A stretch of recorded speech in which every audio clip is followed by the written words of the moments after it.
Hey everybody, and this is Tome of Knowledge, and today we're going to be talking about the Georgia Constitution of 1777 and the Articles of Confederation, and comparing them and their weaknesses and strengths, and how their weaknesses and strengths and stuff.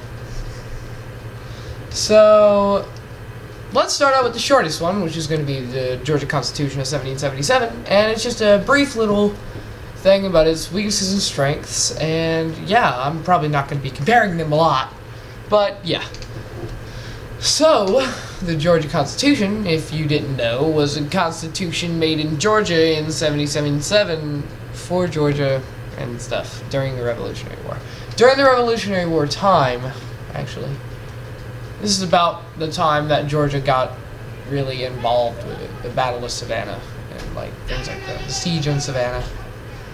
I don't know what it's called. I didn't pay attention in that part of history class. So, the Georgia Constitution of 1777's weaknesses are it separated the legislative branch into two sections, and it put too much importance on the checks and balancing systems. So, if you didn't catch that last 15 seconds of this video, you gotta rewind it, because I'm not saying it again.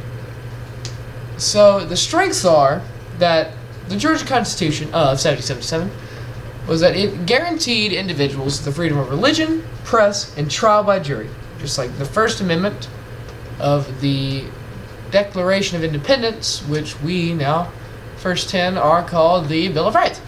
And that's the first one, I think. Yeah, first one. So I know the second one is bear arms. In Soviet Russia, you have right to hold bear.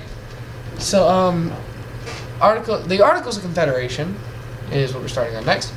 And the weaknesses of the Articles of Confederation is it gave too much power to states and not enough to the general government. This created a weak general government under which no states would efficiently operate. And that pretty much means that Georgia's doing all what it wants and Louisiana's going and putting somebody on murder trials for cussing at an old lady. Which happens a lot if you don't think about it. But, yeah, all these different states had a bunch of different currencies, and trade was impossible, and George Washington was ripping his hair out and everything like that. So now, and it had no separations of power. And the need to revise the Articles of Confederation the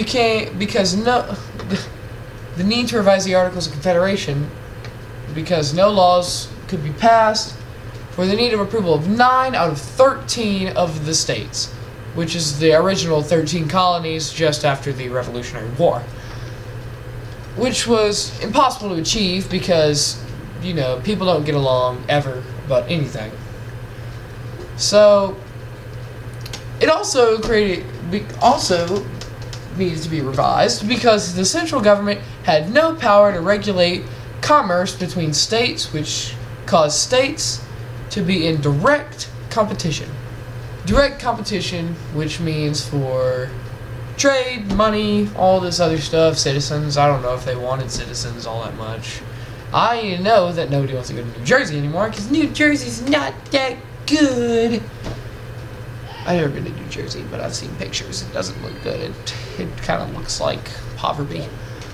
So, now the B part of this, which is like my bonus part, is this little brief bios on Abraham Baldwin, I almost said Abraham Baldwin, and William Few.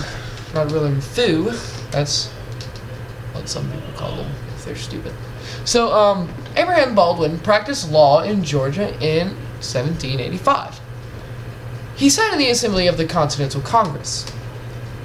He also helped to resolve the large-small state representation crisis at the Constitutional Convention. General Convention, I'm stupid.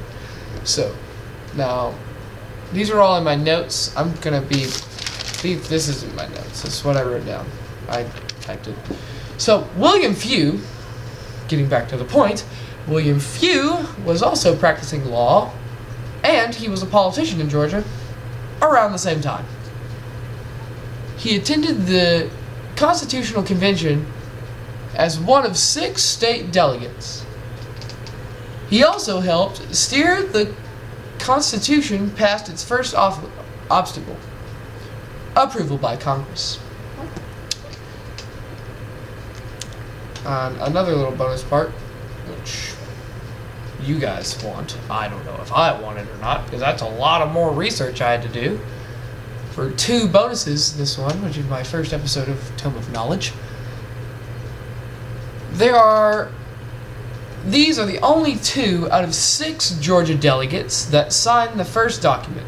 The main reasons Georgia voted to ratify the Constitution was the fear of being swallowed by the larger states. Nom nom nom. Kind of like a fat lady in chocolate.